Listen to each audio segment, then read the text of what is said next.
Hello, students. This is a guide to your first homework assignment. So I want to make sure I go through these guidelines for you in detail so that you are comfortable with them.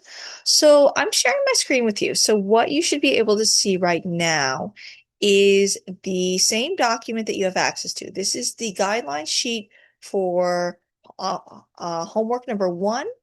Now, for this homework assignment, you are going to be writing about the short story Valley of the Moon by Paul Yoon, which you read already. So, in this, I am giving you a very broad prompt.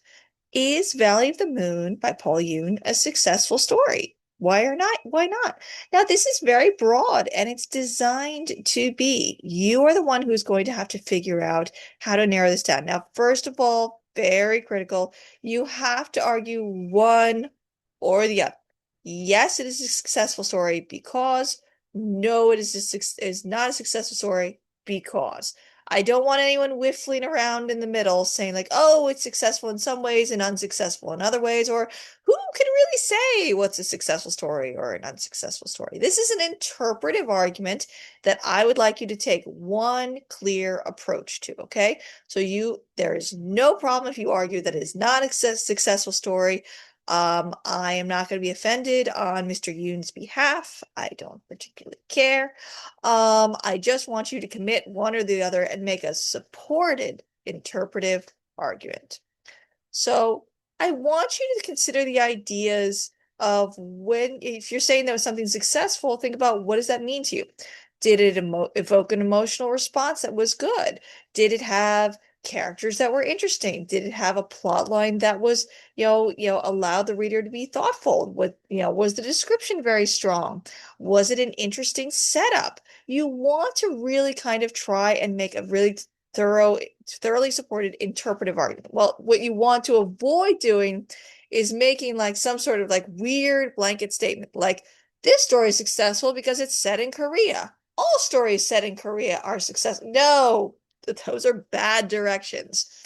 You can argue like, oh, it was really descriptive, or the setting was so interesting in the way that you did it, or the way that the characters interacted, or the way that it ended.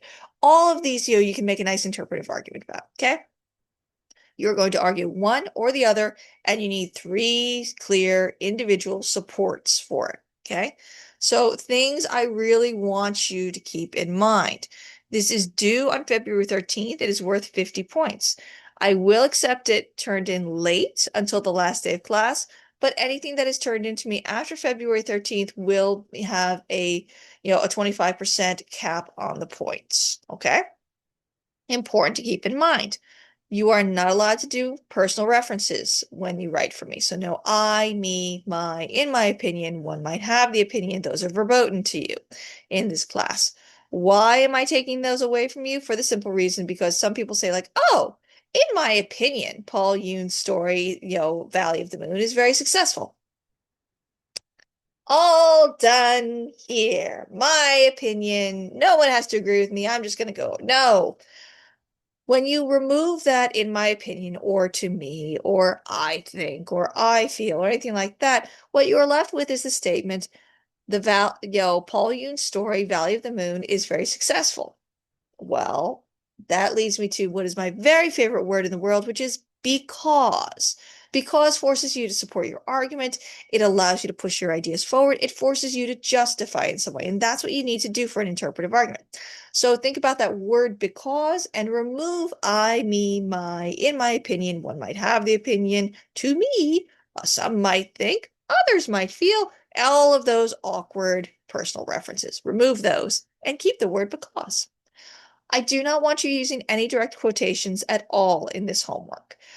You may refer to what things that happen in the story in your own words, in the same way that we can have a whole conversation when I'm saying like, oh, when Tong Su kills the stranger, it's a really emotional scene and very upsetting for both the reader and Tong Su, and the repercussions of this are felt throughout the story, and that was really fascinating to read. Notice what I did. At no point did I need to open this book up and flip and read portions of it out loud. I can refer to the story and the events of the story in my own words, and that is totally acceptable. I do not want any direct quotations. If you do, I will cross them out in your file and you will have to rewrite. Okay?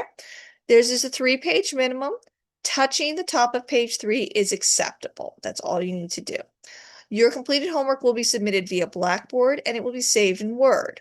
I will not open any Google Doc links. I will not open any PDFs. If you send me the incorrect file or something I'm not willing to open, you are going to get an email from me saying like, hi, your homework was received. However, it's in a format I can't open and will not open because I have to take trainings every year telling me don't open any links your students send you.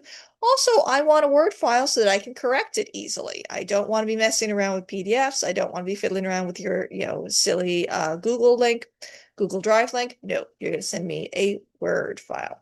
If you're having difficulty with this, you can go down to the Academic Support Center and they will walk you through how to save a file and upload it.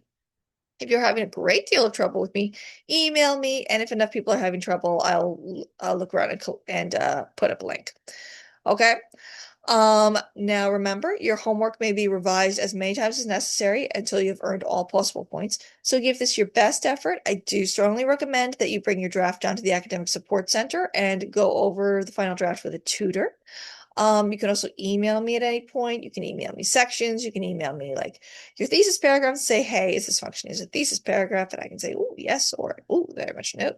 And I can assist you in that respect. But remember that you can give me your best effort. If it's not, to the exact standard I want, I will give you a grade. I will give you a certain percentage of points, and you will be able to revise this as many times as you need until you have all the points, or until or until the last day of our class, whichever arrives first. All right. Now, remember that your paragraph layout must follow this paragraph layout precisely. Okay. When I say I want 5 paragraphs, I want 5 paragraphs. I don't want 7. I don't want 3. I don't want 6. I want the 5 paragraphs, and I want them to follow this layout. Your first paragraph is your thesis. That's your blueprint or your guide. By the time I finish reading your thesis, I know what you're going to be arguing. I know that whether you're arguing that Yoon's story was successful or that Yoon's story was not successful, and I know the basis that you are using for that argument. So I okay, I know where you're going. Supporting arguments number 1, 2, and 3 are exactly what they look like. I want you to have 3 reasons why Yoon's story is either successful or unsuccessful. Each of those reasons has its own paragraph. This helps you organize and move through your idea in a nice, clean way. And finally, your conclusion. Conclusion, really, some people get very worried and worked up about their conclusion. Your conclusion is that final reinforcement of what was proven in these body paragraphs. It should be the last thing you write. Some people say start with the conclusion. I think they give that advice because what they really want you to do is to know what you're writing before you start writing. You should have an outline of this before you begin working on it. You should know the direction you're going in.